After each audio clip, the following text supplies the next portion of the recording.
अब अर्जुन स्कूल जाने लगा था और सीमा चाहती थी कि अर्जुन पढ़ लिख कर बहुत ही बड़ा आदमी बने। इसीलिए वह दिन रात मजदूरी करके मेहनत करती रहती थी।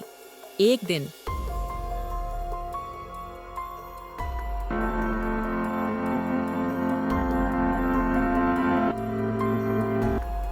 अरे राज, आजा, रुक।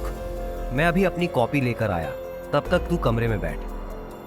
अर्जुन, मुझे कॉपी यही दे दे, मैं अंदर नहीं आ रहा।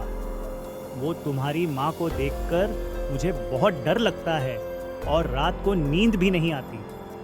उनका चेहरा बहुत ही डरावना। अच्छा ठीक है राज। अरे अर्जुन, तुम्हारा दोस्त राज आया था, पर घर के अंदर क्यों नहीं आया? वो आपके डरावने और बदसूरत चेहरे से घबराता है। सिर्फ वही नहीं, मेरे सारे दोस्त आपका इतना खराब चेहरा देखकर डर जाते हैं, मानो किसी भूत को देख लिया हो। तभी मेरा कोई दोस्त मेरे घर जाने के लिए हाँ नहीं बोलता। आपकी वजह से मुझे बहुत शर्मिंदगी महसूस होती है। माँ, पता नहीं मेरी जिंदगी में ऐसी माँ क्यों लिखी है। लोगों की माँ बहुत ही सुंदर होती है, पर मेरी माँ बदसूरत क्यों है? अर्जुन गुस्से में कमरे से चला जाता है। सीमा रोने लगती है, पर उस वक्त कुछ नहीं बोलती। समय ने अपनी चाल पकड़ी और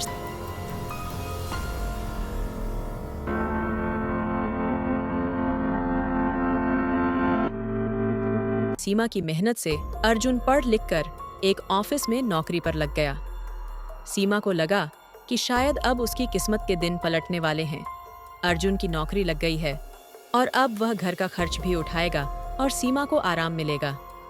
अर्जुन अपने ऑफिस की लड़की प्रिया से शादी कर लेता है।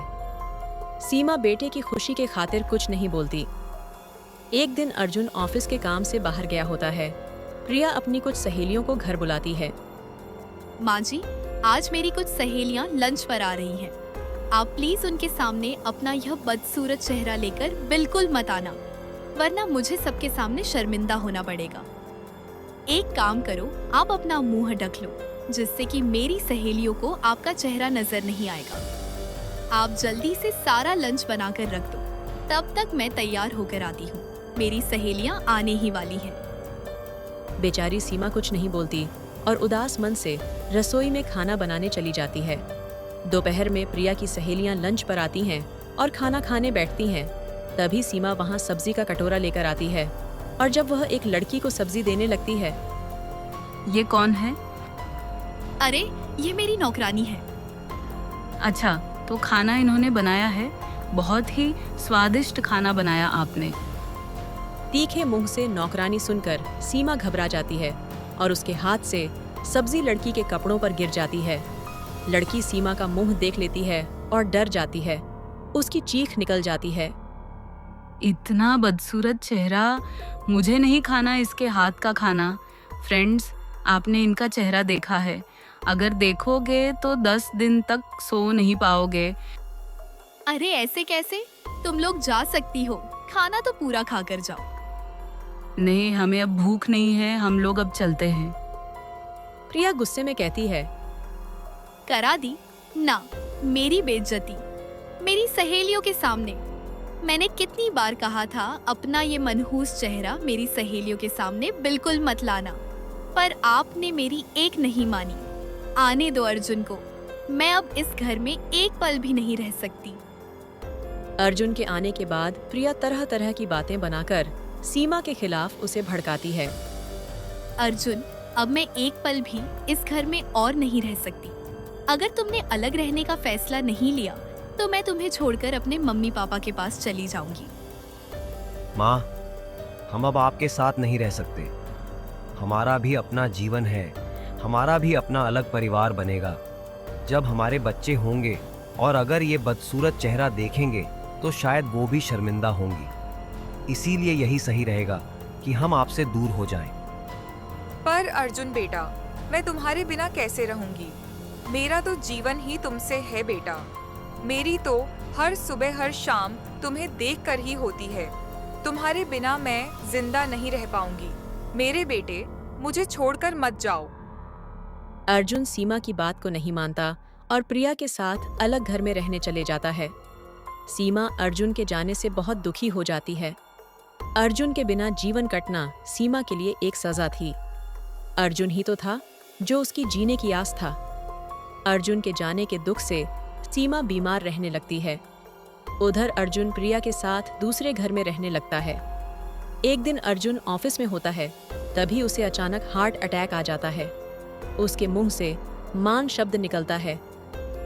माँ, बहुत दर्द हो रहा है। सीमा अर्जुन के गम में बेहोशी की हालत में उसे याद कर रही थी। पड़ोस की लक्ष्मी मौसी उसके साथ बैठी थी। सीमा की तबीयत बिगड़ने लगती है, उसकी सांस फूलने लगती है। अरे, ये तो बेहोशी की हालत में हो रही है और तेज बुखार भी है। लगता है इसे अस्पताल ले जाना होगा। लक्ष्मी मौसी कुछ लोगों की मदद से सीमा को अस्पताल ले जाती है। वहाँ डॉक्टर सीमा का चेकअप करता है। तभी एक नर्स वहाँ आती है। डॉक्टर, एक इमरजेंसी केस आया है। कोई मिस्टर अर्जुन है, उनकी वाइफ मिसेस प्रिया उसके साथ है। डॉक्टर, पहले आप उन्हें देखो, मेरी चिंता मत करो। डॉक्टर अर्जुन को देखने लगता है और प्रिया से कहता है, देखिए, हमें जल्द ही एक हार्ट की जरूरत है। इनका हार्ट पूरी तरह से डैमेज हो रहा है। अगर इनका हार्ट नहीं बदला गया तो इनकी जान भी जा सकती है। प्रिया रोने लगती है। सीमा उसे रोता हुआ देख लेती है। वो नर्स से कहकर प्रिया को अपने पास बुलाती है। प्रिया, रो मत बहू, मेरा अर्जुन है। मेरे बच्चे पर आज भी नहीं आ सकती। तुम चिंता मत करो। प्रिया रोते हुए अर्जुन के पास चली जाती है। अर्जुन की तबीयत का सुनकर सीमा की तबीयत बिगड़ने लगती है। उसकी सांस फूलने लगती है।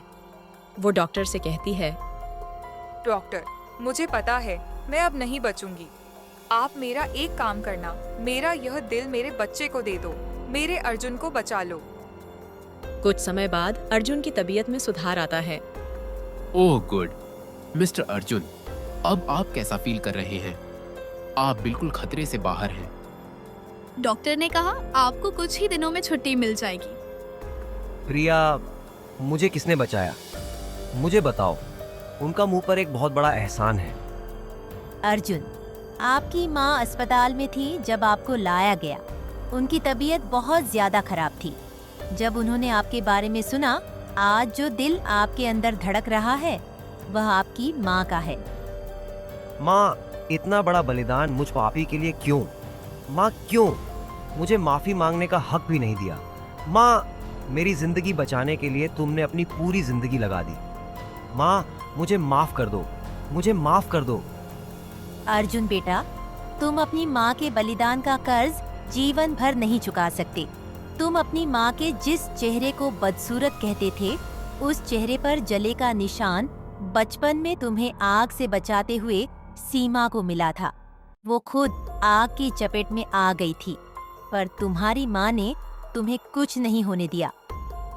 अर्जुन लक्ष्मी मौसी की बात सुनकर बहुत रोता है। प्रिया भी अपने की पर बहुत दुखी थी। अर्जुन गंगा घाट पर माँ की अस्थियों को प्रवाहित करता है और हाथ जोड़कर क्षमा मांगता है। सीमा ने एक बात यह साबित कर दी थी कि एक माँ का कर्ज बच्चे आजीवन नहीं चुका सकते। धन्यवाद दोस्तों। आपको यह कहानी कैसे लगी? और ऐसी ही कहानियों के लिए आप मेरे चैनल को सब्सक्राइब जरूर कीजिए।